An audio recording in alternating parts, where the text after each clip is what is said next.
Assalamualaikum warahmatullahi wabarakatuh. Waalaikumsalam warahmatullahi wabarakatuh. Dunia pendidikan kembali bergejolak Pak Guru, ada yang pro Iya. kontra karena ada satu anak yang ketahuan merokok di sekolah. Hmm. Entah di sekolah, entah di kantin, entah di toilet, di area sekolah. Ketahuan sama kepala sekolah. Menurut berbagai sumber ditampar, tapi kata si ibunya ditampar tapi pakai jari. Orang Oke. tuanya tidak terima, si kepala sekolah dipolisikan, si anak-anaknya Oh iya semuanya iya iya. berdemo sampai akhirnya si sekolahnya tuh si muridnya tuh 600-an mogok sekolah selama 2 hari. Seneng Pak liburan Guru itu. udah lihat videonya belum? Belum kalau videonya, tapi saya baca beritanya. Ini pada saat demo pertama Masalahnya kali ini main kasar, Bu. Kata ibu, berat itu lah.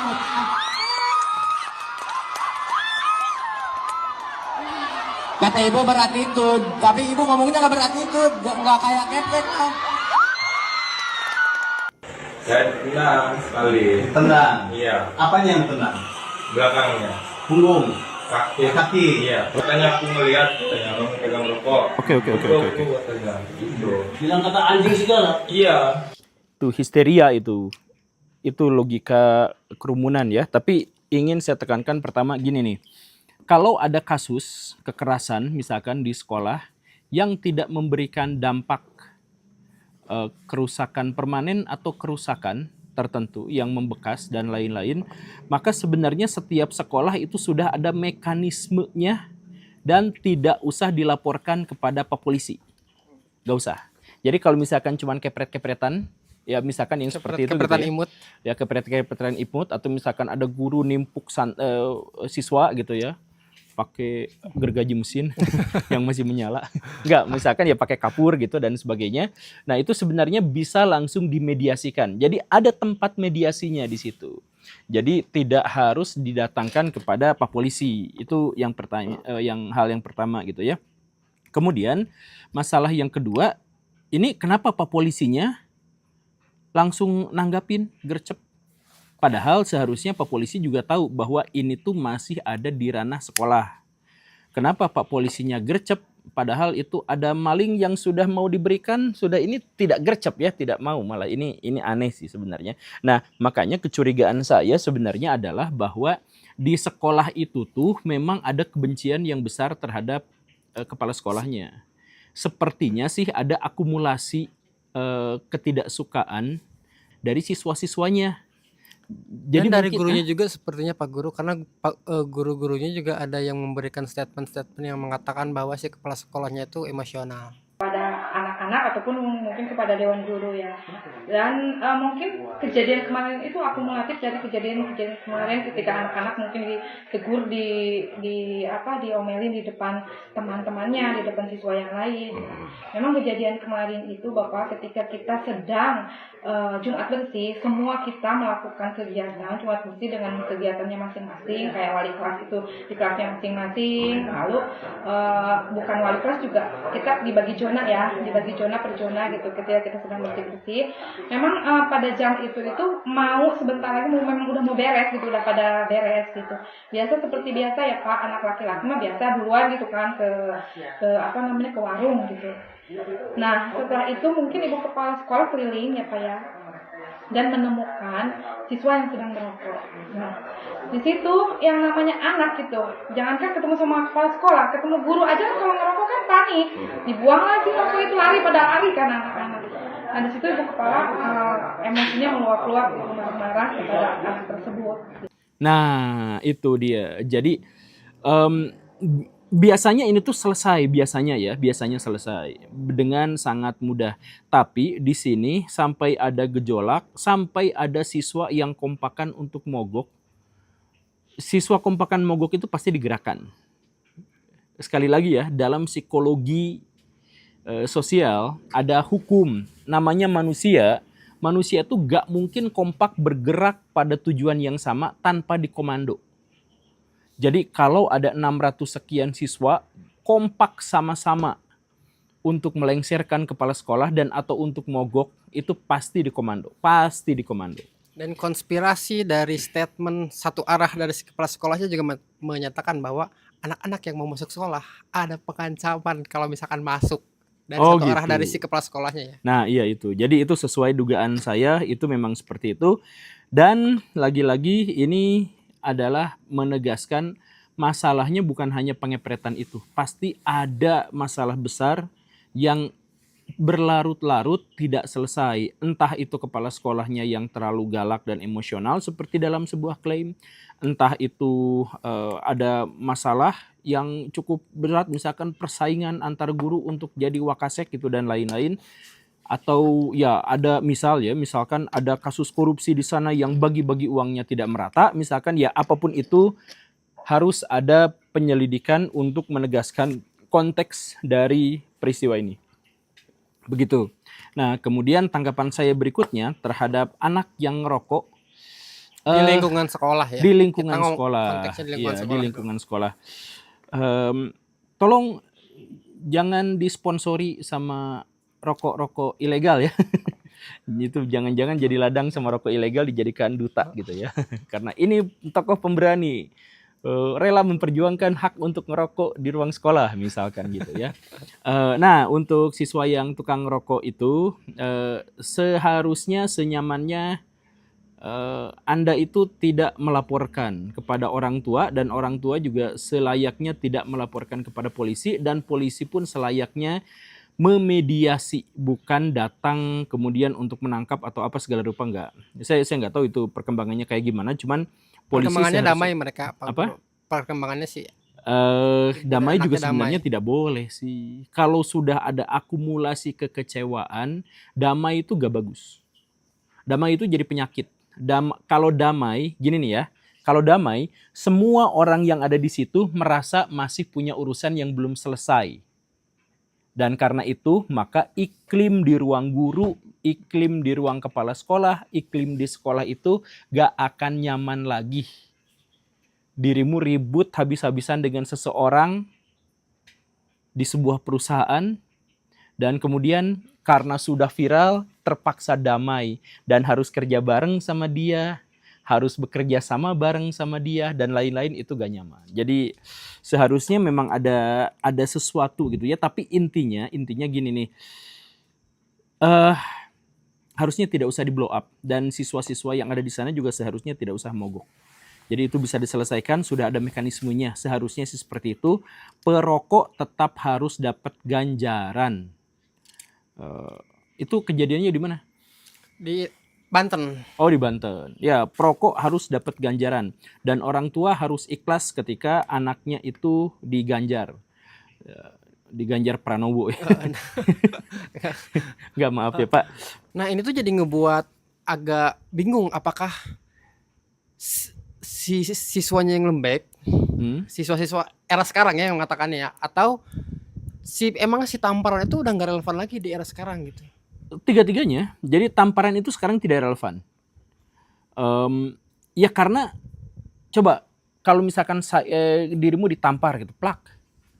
Yang sakit hati itu kan sebenarnya yang sakit itu bukan pipi, nyeri hati gitu kan. Ya, betul. Nah, kalau misalkan ada siswa yang sakit hati dengan lembaga pendidikan, maka dia dikhawatirkan trauma belajar. Kalau dia trauma belajar, maka dikhawatirkan dia tidak akan bisa belajar dengan baik, walaupun diteruskan. Dan kalau dia tidak bisa belajar dengan baik, maka dia itu menjadi biang kerugian buat negara. Kan setiap manusia itu ada jatahnya. Kalau miskin dikasih subsidi, dikasih BPJS, dikasih subsidi BBM, dikasih BLT, dikasih apa segala rupa gitu. Jadi setiap orang tuh beban. Kalau dia miskin, kontribusinya terhadap negara jauh lebih kecil daripada statusnya sebagai beban. Makanya kalau ada anak yang trauma belajar, kemudian tidak bisa belajar, dan kemudian tidak, misalkan amit-amit ya, tidak bisa melanjutkan untuk mencari nafkah atau kesulitan untuk itu, nah itu tuh negara yang rugi. Karena kehilangan sumber daya manusia yang harusnya memberikan kontribusi malah jadi beban. Coba kalau orang Indonesia misalkan ya 50% aja kaya raya.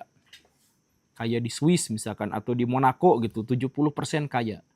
Nah, negara nggak punya sumber daya alam juga nggak apa-apa. Itu mah udah pasti negaranya kaya.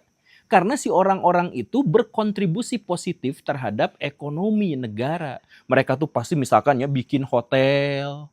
Nah, berarti kalau bikin hotel apa? Ada pajak Ada masuk. ada bajak masuk, ada orang turis masuk ke situ, segala rupanya bagus. Tapi kalau jadi fakir miskin jelek, nah malah jadi beban. Nah, si tamparan itu justru akan berpotensi menjadikan si anak itu beban negara daripada solusi negara gitu. Nah, makanya tamparan itu tidak relevan. Apakah si anak itu cengeng ketika ditampar kemudian lapor kepada orang tuanya? Untuk ukuran pembuat onar, dia berani ngerokok di sekolah, artinya dia tuh berani ngambil konsekuensi. Jadi dia tuh tidak konsekuen. Kalau ngerokok dia tahu itu terlarang, tapi pas digampar, dia malah lapor sama mamahnya. Gitu.